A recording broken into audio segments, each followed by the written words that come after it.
आज की शाम भी रोज की तरह ही थी। घर के अधिकतर सदस्य अपने अपने कमरों में थे। मैं रसोई में अपना काम निपटा रही थी। अचानक बाहर से मुझे मेरे पति की आवाज सुनाई दी। शायद वो मुझे बुला रहे थे।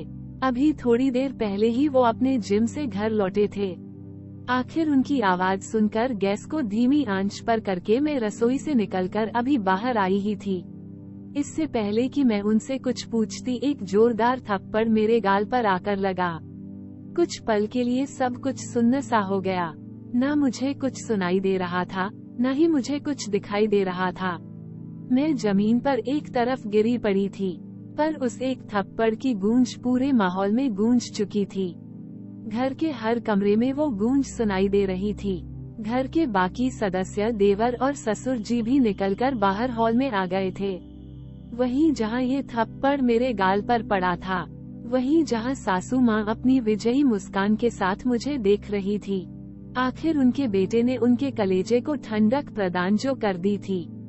सचमुच आज जब उनका बेटा मेरे गाल पर थप्पड़ लगाकर मुझे कमजोर साबित कर रहा था, तब सासू माँ को अपने बेटे पर गर्व महसूस हो रहा था। आखिर वो उनके दूध का कर्ज जो उतार रहा था। एक जिम जाने वाला बंदा जिसके अच्छे खासे बाइसेप्स हो, वो अगर थप्पड़ मारे तो कैसा लगता है। बस वही हाल मेरा हो रहा था। मैं अस्त व्यस्त अवस्था में जमीन पर पड़ी हुई थी। मुझे ये भी होश नहीं था कि मेरा दुपट्टा कहीं और जाकर गिरा है। मुझे लगा कि कोई तो मेरे लिए बोलेगा, पर ये देखकर ससुर जी बोले, बिल्कुल शर्मो हया नहीं है। यहाँ देवर ससुर सब लोग खड़े हैं और इसके सिर से दुपट्टा गायब है। लोग क्या कहेंगे। राम राम, घोर कलयुग है। कहते कहते ससुर जी भी वापस अपने कमरे में चले गए। उन्हें इससे कोई लेना देना नहीं था कि इस घर में मेरे साथ क्या हो रहा है। उन्हें सिर्फ इसकी चिंता थी कि उनकी बहू का दुपट्टा उनके सामने सिर पर नहीं था। ससुर जी की बात सुनकर मेरे पति ने जबरदस्ती मुझे बाहों से पकड़कर उठाया और खींचते हुए कमरे में ले गए और ले जाकर पलंग की तरफ धकेल दिया। सब कुछ इतना जल्दी जल्दी हुआ कि कुछ समझ ही नहीं आया। कुछ देर बाद मुझे होश आया, लेकिन जब तक होश आया तब तक स्वाभिमान तार तार हो गया। मुझे तो ये भी नहीं पता कि मुझे थप्पड़ पड़ा क्यों था। आखिर ऐसी क्या गलती कर दी थी मैंने। अभी तक तो मेरी शादी को सिर्फ 1 महीना ही हुआ है, पर यह 1 महीना कोई सपने जैसा नहीं है। एक एक्सीडेंट में माता पिता की मौत के बाद लोगों के कहने पर फटाफट अपनी जिम्मेदारी निभाने के चक्कर में चाचा ताऊ ने मेरी शादी इस घर में कर दी, क्योंकि उस संयुक्त परिवार में बेटी मैं अकेली ही थी। चाचा और ताऊ के 2 बेटे थे। पुश्तैनी जायदाद में पिता का भी हिस्सा था, हालांकि वो हिस्सा अभी भी मेरे नाम पर था। ये बात मेरे ससुराल वाले बहुत अच्छे से जानते थे, इसलिए खुद ये लोग रिश्ता लेकर आए थे। उन्हें लगा था कि दहेज में वो पूरा हिस्सा मुझे मिलेगा, पर मैंने उसे लेने से मना कर दिया कि अभी मुझे उसकी जरूरत नहीं है। बस यही बात इन लोगों को कचोट गई।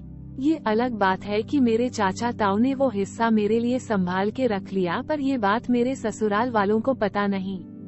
यहाँ आई तो ससुराल में सासू माँ का बोलबाला था। घर में कहने को 3 पुरुष हैं, पर सब उन्हीं की जबान बोलते हैं।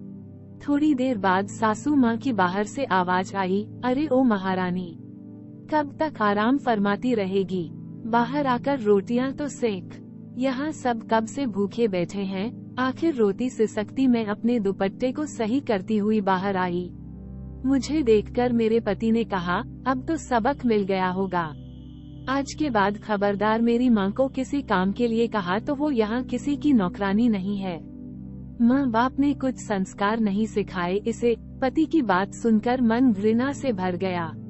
ऐसा कौन सा काम कह दिया मैंने सासू माँ को करने के लिए, जिसकी मुझे ये सजा दी गई। तभी याद आया कि सासू माँ को शाम को चाय की तलब हुई थी, तो चाय बनाकर उनके कमरे में देने गई तो सासू माँ कमरे में नहीं थी, इसलिए चाय टेबल पर रख आई थी। रसोई में आकर आटा गूंथ ही रही थी कि सासू माँ ने चाय के लिए आवाज लगाई। आटे से हाथ सने होने के कारण सिर्फ इतना ही तो कहा था कि आपके कमरे में टेबल पर ही रखी है, ले लीजिए। भला ये भी कोई काम हुआ। 55 साल की औरत इतनी बड़ी बुढ़िया हो गई कि चाय का प्याला भी उठा ना पाई और बेटे से शिकायत कर दी। और बेटा भी इतना समझदार कि इतनी सी बात के लिए थप्पड़ खींचकर लगा दिया। अभी 1 महीने पहले तक इनके घर में ऐसे कौन से नौकर चाकर लगे हुए थे जो इनकी माँ काम नहीं करती थी। बहू के आते ही अचानक क्या हो गया? मन में कई विचार उबाल मार रहे थे। अगर जवाब नहीं दिया तो जिंदगी भर भुगतना होगा। पूरे शरीर की नस नस में गुस्सा दौड़ रहा था। इतने में सासू माँ ने फिर कहा, अरे क्या भूत बनी खड़ी हुई है, जाकर रोटी सेक। मुझे वहाँ खड़ा देखकर पति भी मेरे पास आकर बोले, माँ लगता है इसको अभी भी समझ में नहीं आया। वो तो ट्रेलर था, इसको अभी पूरी पिक्चर दिखाता हूँ। माँ जरा दरवाजे के पास जो लाठी रखी है वो देना। आज इसे बता ही देता हूँ कि ससुराल में कैसे रहते हैं। इससे पहले कि ये कुछ कर पाते मैंने खींचकर थप्पड़ इनके गाल पर रसीद कर दिया। मेरी हरकत से सभी लोग हैरान हो गए थे। कुछ देर के लिए उस थप्पड़ की गूंज ने सभी को चुप करा दिया, पर उस चुप्पी को तोड़ते हुए मैंने कहा, अपनी बूढ़ी माँ से काम कराते हो तुम? शर्म नहीं आती या संस्कार बेच खाए? तुम्हारे बूढ़ी माँ ने कुछ सिखाया नहीं तुमको कि ऐसी बूढ़ी औरत से काम नहीं कराते? मेरी बात सुनकर गुस्से से मेरा पति अपने गाल सहलाते हुए मेरी तरफ देख रहा था। तभी सासू माँ फुंकार कर बोली, तेरी इतनी हिम्मत कि मेरे बेटे पर हाथ उठाया? कैसी औरत है तू? अपने पति की इज्जत नहीं करती, बेहुदा औरत। लोक लाज के लिए ही सही अपने हाथ को काबू में नहीं रख सकती थी। सासू माँ, आप तो बड़ी महान हैं। जब बेटा बहू को थप्पड़ मार रहा था तो वो उसकी मर्दानगी थी। अब बहू ने पलटकर थप्पड़ मारा तो बेहुदगी। मैं बर्दाश्त करने वालों में से नहीं हूँ। तभी ससुर जी भी चिल्लाते हुए बोले, इसे घर से धक्के मार कर निकालो। माँ बाप तो है नहीं, देखते हैं चाचा तुझे कब तक घर में रखेंगे। शर्मो हया बेच खाई इसने। अरे चाचा ताऊ तो रख लेंगे, लड़की की शादी की है, बेचा नहीं हमने। हिम्मत कैसे हुई हमारी बच्ची पर हाथ उठाने की? माँ बाप नहीं है तो इसका मतलब यह नहीं है कि जो मन में आएगा वो तुम करोगे। अचानक पीछे से ताऊजी की आवाज आई। पलटकर देखा तो चाचा जी, ताऊ जी और उनके बेटे खड़े थे। उन्हें अचानक घर में देखकर सबकी बोलती बंद हो गई। तभी चाचा जी बोले, हम तो सोच रहे थे कि त्योहार नजदीक है, अपनी बेटी को लिवा लाते हैं, पर यहाँ तो माहौल ही कुछ और है। हमने बेटी मारने पीटने के लिए नहीं दी आप लोगों को। अरे नहीं नहीं, आपको कुछ गलत फहमी। ससुर जी ने बात को संभालने की कोशिश की, पर ताऊ जी ने हाथ दिखाकर रोक दिया। ले जा रहे हैं हमारी बेटी को, अब सीधे कोर्ट में ही मिलना। बहुत बड़ी गलती की तुमने इसे बिन माँ बाप की बच्ची समझकर। गलती हमारी थी कि हमने लोगों के कहने पर इसकी शादी जल्दी कर दी।